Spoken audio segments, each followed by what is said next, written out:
Bom, a gente falou aqui do plano de reabertura, né, Sheila? A gente vai continuar repercutindo esse assunto. Temos agora na ponta da linha o Alfredo Cottait Neto, ele é presidente da Associação Comercial de São Paulo, e a gente vai falar um pouco sobre a retomada do comércio, essa expectativa que há, né, também, para que São Paulo avance, né, para a fase amarela, e aí outros setores vão poder reabrir. Alfredo, muito bom dia para você. Obrigado por atender a Band News FM. Como vai? Bom dia, Ivan. Bom dia, Sheila. Bom dia. Olha, é um grande prazer estar aqui com vocês para a gente conversar um pouco. É importante, né, a gente conversar sobre esse assunto, até porque, ao que tudo indica, né, Alfredo, ainda não há essa confirmação, mas se a gente olhar os números, principalmente da capital paulista, a capital deve migrar para a fase amarela, né? Eu estava dando uma olhadinha aqui nas fases. A fase amarela permitiria a reabertura do comércio, dos bares, restaurantes, salões de beleza, enfim, claro, sempre com muitas restrições, né? A pergunta que eu faço para a gente abrir essa entrevista esses setores já estão preparados para fazer a reabertura? Quando a gente falava da fase laranja, a gente falava dos shoppings, por exemplo, né? Eles estão ali há muito tempo fazendo protocolo, se preparando. Quero saber desses demais setores, né? Como é que está a situação? Bom, Ivan, primeiramente eu quero deixar aqui claro a grande expectativa para que a cidade de São Paulo, no comércio de rua, possa mudar de fase, passar da fase 2, fase laranja, para a fase 3, fase amarela, onde um dos principais itens é a ampliação do horário de funcionamento, que vai passar de 4 horas para 6 horas. Além de que a área que possa ser ocupada de cada estabelecimento vai passar de 20% para 40%. Portanto, pelo que os comerciantes fizeram na cidade de São Paulo, acho que eles merecem esta consideração da mudança de fase nesse momento. Evidentemente, passando para a fase amarela, outros setores também podem começar a iniciar a retomada das suas atividades, conforme você falou, que são os salões de beleza, as barbearias, os restaurantes, os bares, né? Que é uma peça fundamental para que as atividades voltem ao normal, né? Você ter o comércio aberto, por exemplo, como você citou, comércio do shopping aberto, mas onde a praça de alimentação não esteja funcionando na sua normalidade, o shopping perde um pouco da presença do público, né? Do público consumidor. Mas eu acredito que todos já estejam preparados. No caso do comércio de rua, as 27 entidades que assinaram o protocolo do termo de cooperação com a prefeitura cumpriram rigorosamente os protocolos. É importante que a gente fale aqui sobre toda a segurança envolvida nessa reabertura. Para os clientes, é claro que eles também têm de fazer a sua parte, né, se proteger e tal, mas também do que as empresas, do que os comerciantes precisam oferecer. Quais serão as novas adaptações, se é que há mais adaptações, para que haja mais um passo de flexibilização nos shoppings, por exemplo? Quando o senhor diz, queremos ampliar o horário de funcionamento para 6 horas, né, e não mais 4 horas. Há outros passos para oferecer mais segurança para clientes e funcionários? Sheila, os protocolos assinados com a Prefeitura de São Paulo abrangem todas as fases. O protocolo é um protocolo único, né, na qual todos já estão se preparando. No caso que você citou, os shopping centers, estão todos já preparados para atender o público em qualquer uma das fases, baseado no protocolo que foi assinado. Portanto, não há mudança de protocolo. O que há realmente é a mudança da regra de extensão de horário, uma área maior que possa ser ocupada pela loja, pelo lojista. No caso da fase amarela, já é o início da retomada da área de alimentação. e assim por diante. O comércio de rua também, né? É fundamental que se comece a reabrir os bares e o restaurante. Estão muito machucados, muito prejudicados nessas restrições, nesta pandemia, e que é hora de nós também passarmos a olhar um pouco para esses segmentos.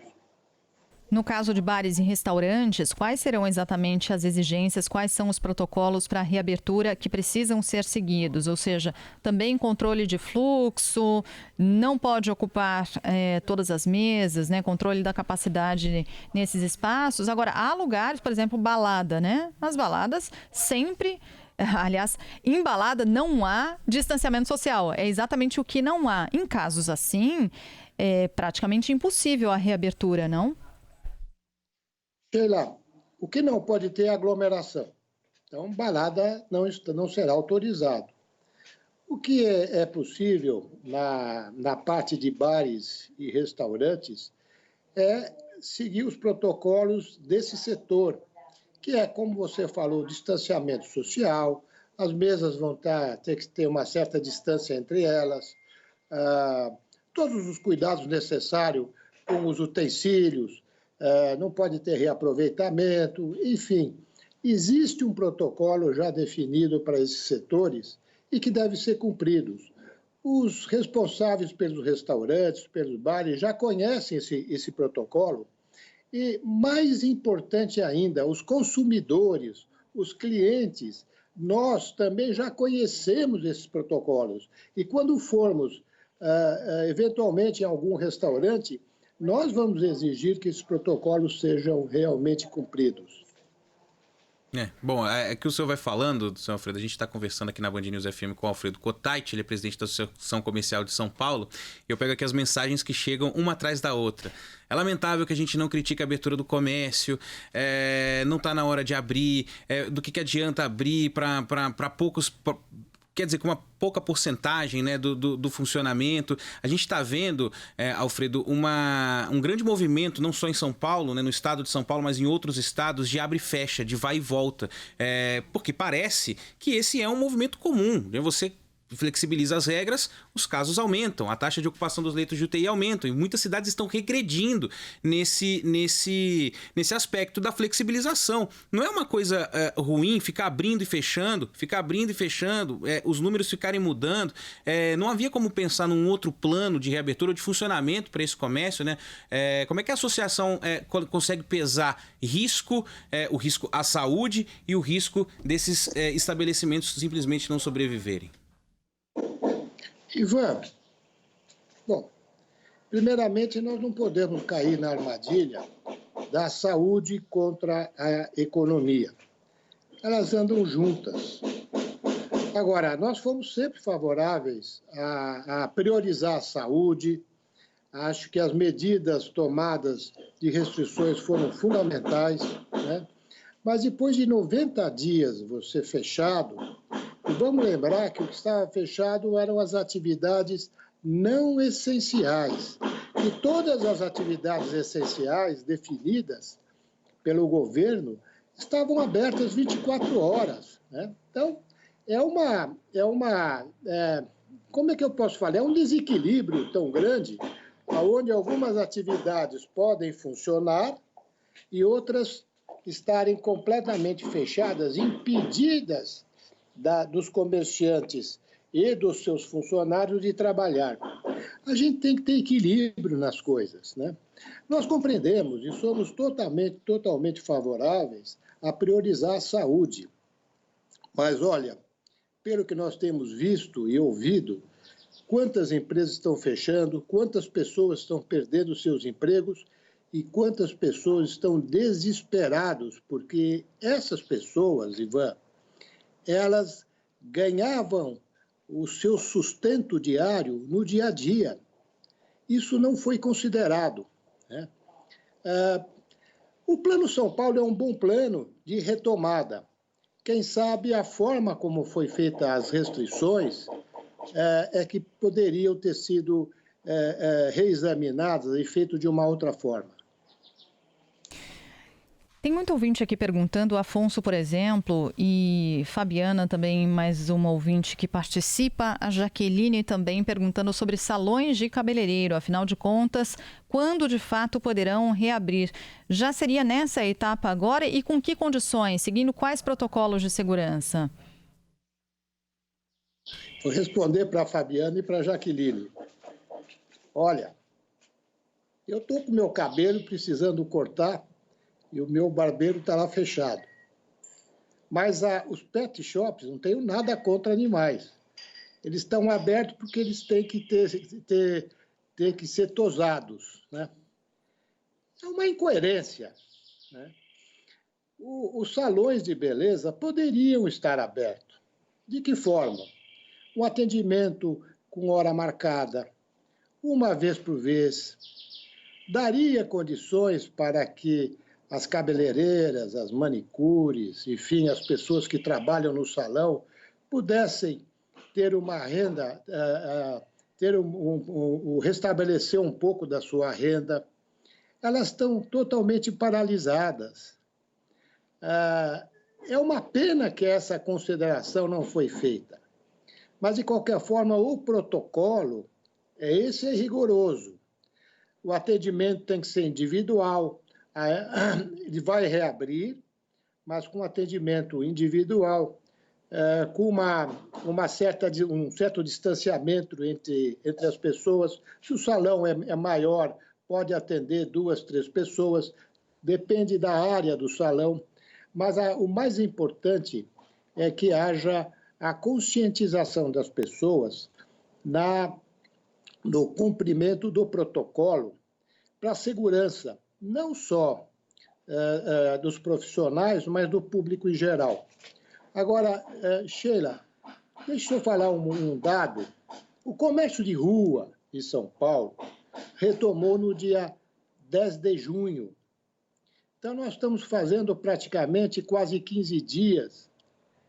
Nesses 15 dias, o que é do nosso conhecimento, não houve nenhum caso de contaminação nos estabelecimentos não essenciais que retornaram às suas atividades, tanto aos comerciantes como seus funcionários.